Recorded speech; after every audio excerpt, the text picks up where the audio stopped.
How to find Ubisoft Connect activation code on Steam.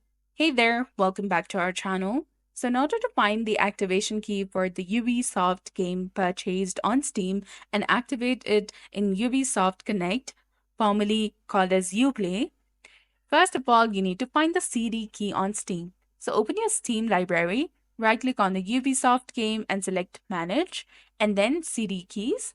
Copy the key, then redeem it in the Ubisoft Connect. Open the Ubisoft Connect application, find the Activate a Key option, which is usually under the plus sign or key icon. Paste the CD key from the Steam and activate it.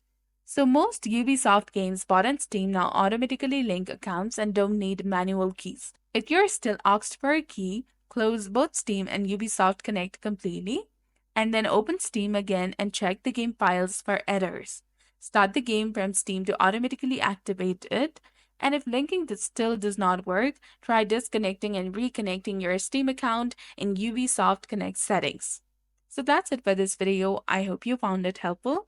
If you did, please like, share, and subscribe. Thanks for watching.